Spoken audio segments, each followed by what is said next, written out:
Alright guys, welcome back to Dusk. We are in City of Shadows. This is kind of like a sandbox area. It's a big open area. You can take your time and decide where you want to go. But for this guide, we're going to do it a very specific way. Let's get your mortar out, get between the pillar and this jump pad, and we're going to shoot 3 shots. Lob them into this left window until you see blood. Now, we're going to get the crossbow out, and you're going to take out this guy right here. And your first secret is inside this pillar. Now right here, you want to aim at the top of the barrel, and you'll trigger the Wendigo. And just get your sword out and take him out. Now with your sword still in hand, let's take out these boards. And then mortar back out again. And bounce it kind of over the threshold to kill the rat in the corner. And we're going to shoot one more right here. Take out this guy. Now crossbow back out. I'm going to go over here. Do not pick up that key yet. It will trigger a disaster, which we're not ready for. Bounce pad up here and get the secret, and then going to jump over here. Now here it's very important. Don't pick this up or get close to it yet. What you're going to do is you're going to spawn groups of enemies, and they're going to come on each side. Sometimes they'll go to left or right. It's just kind of random, and there's going to be a super cultist as well. So you got to be wary. I like to aim about right here as I get close to the power up, and try to take out the group. Sometimes I get it, sometimes I don't. Right there, we got them.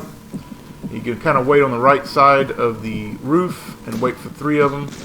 Here I kind of, well, they didn't kind of congregate, but we got them all. Now, we still got that super cultist that's on his way.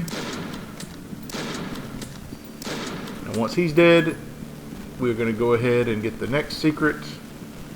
You just see a pool of water down here, just fall right back into it.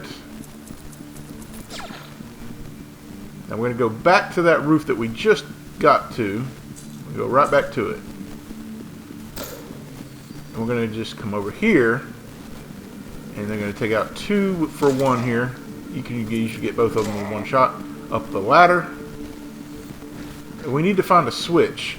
We'll come to that red door later, but hit this switch. This will open up a house. We need to get to this house. Now right here you can shoot the cultist that you can't see. Just shoot to the right of that door right there. And then charge your sword up, hop over here, and take this guy out. There's still a few more cultists in this house over here. I just kind of duck here to take one of them out, and then take that guy out, and then we're done with this section. Now we're just going to go through a few doors here and just take out enemies on the lower levels. We want to make sure we kill all the enemies on the lower levels before going for all the secrets that remain. There's just a couple of cultists on the bottom floor here and there, but here's the sword guy here. Once that is accomplished, once you've done everything in the video so far, then we're going to pick up this climbing gear and come over here, jump on the jump pad, grab hold of the rock, and climb exactly right here until you see secret, and then you can turn around. Our goal here is to get to this open window right here, so we're going to detach from the wall and get to the rivet gun. Now we're going to fall all the way back down and wait for our climbing gear to expire, because we've got to get it again to get our next secret, which is up here. And this is where the soap is. We're going to get the soap, and we're going to run down this alley backwards and throw it at the dog that spawns. And we should have our climbing gear still active so we can get our final secret of the level. So we're going to get the climbing gear, run up here to this jump pad. On the left side, just climb up here. All the way up here, and then grab the soap, and then we're going to go back to the alleyway that I told you about. We're going to back up into it because we want to be facing the dog right here. We're going to chunk it at the dog, and then we're going to go in this hole to get the last secret of the level. Okay, so these next 2 sections are the most difficult of the level. The reason being is there's a buttload of enemies everywhere, and there's a bit of randomness to the encounters. So what we're going to do is we're going to use some Crystal of Madness to make it easier, but we want to make sure we put the soap next to the well because we're going to need that later. So there's 2 of them here. We're going to put one right here on this door here, throw it right at that door where we killed that rat, and then there's another one we're going to use. Jump on the jump pad, and where the yellow door is, we want to throw it just directly in front of it. Because there's going to be a sword guy that spawns right there as soon as we pick up the key, and we want him influenced immediately. So we're just going to drop down once we pick up the key and stay in here. We cannot be damaged because we are surrounded by the mist. The enemies will not even come near us. They're too busy killing themselves. Now the problem is, if you kind of peek out of the door too early, there are some cultists on top of some roofs that aren't going to be influenced by this mist, and they will kill you. So I like to just wait until I don't hear too much commotion out there. When I feel like it's safe, I'll peek my head out and see what kind of enemies are still on the rooftops. There's going to be some enemies out there, so this is not a foolproof plan to kill every enemy. So you still have to be very careful. And just, here we go, we're going to go look out and see there's a cultist right there. We're going to snipe him, and there's a couple more where the mist does not reach. And sometimes the enemies don't kill you. It's a bit of randomness, like I say. Sometimes the enemies are not going to be able to kill each other the way you'd like. So I know there's a few more enemies around here. Just be wary. Put your sword out if you think you're going to get hit. There's a sword guy over there, but he's not. He's been influenced. This guy right here has not been influenced. So you still got to be careful.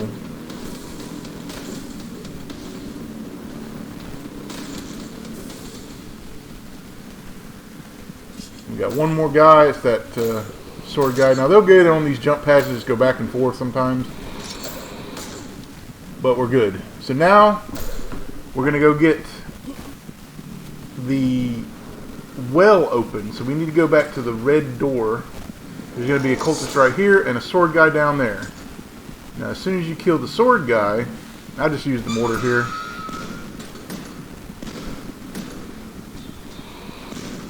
You want to hit this button here, but as soon as you do, you're going to get attacked from everywhere. So we're going to make sure we use the door here. And there's a sword guy first you want to take out. Now get your hunting rifle out. There's going to be some flying enemies. You want to make sure you take those out, the ones that are close to the door first. But you have to be careful. There's a super cultist downstairs, and there's another cultist out of your view here. You can't see him. So I'm going to use the upper floor later. But for now, I just want to make sure I kill some of the flying enemies. There's one here. And I use the hunting rifle to take them out, just one-shot them.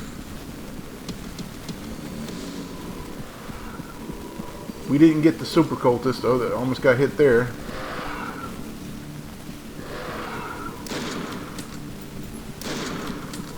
So now I'm going to go upstairs and get a better view of the area. Like I said, there's one regular cultist right there, and there's a super cultist somewhere. And so you want to take them out quickly, because if you don't, they're going to move around and you don't really know where they are. So again, have your sword out just in case you have to block something coming at you. But right now we're just looking for the super cultist that got away. Look for that red aura, and there it is, or the pink or the purple like aura. We're just going to snipe him here. Once he's dead, all the enemies in the area will be dead. And now we're going to go into the well. Just take your soap and drop it down into the well. Then jump in. Now, I don't know if you have infinite breath, but I've never died from being underwater, so I don't know if you're just a superhuman or what. But we're going to take the soap and go all the way to this wall over here. And we have to be quick when we pick the soap up. There's going to be a boss, and he's going to be shooting at us. But just throw the soap as quickly as you can to kill him. And we're going to hit this switch here. And you want to get your mortar out for this section coming up. There's going to be a lot of flying enemies in the water, though. So you're going to be in the water fighting the same flying enemies that we have dealt with before. And again, the mortar is still the best weapon to take groups of them out quickly.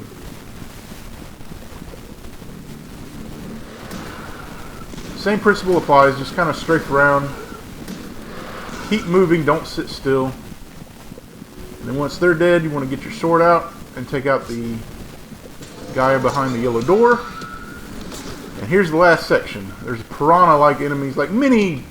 It looks just like the boss that you fought, but smaller. And there's a lot of them. So you want to start to the left. We'll take that guy out. They're on all sides. So again, we're going to use the mortar to take them out. It's a lot easier.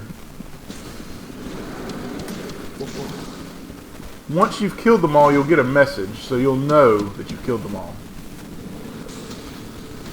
you don't receive the message, you know there's still some alive. And there it is. 1 fish, 2 fish, red fish, dead fish. I'm not sure if that's a reference to a game or not. But here we are done. We're just going to go through the tunnels until we reach the waterfall, and then we're going to fall down. And you know if you're having a long fall, you're probably going to be missing your flashlight in the next level. At least for a little while. I will see you guys in the Crypt of the Flesh.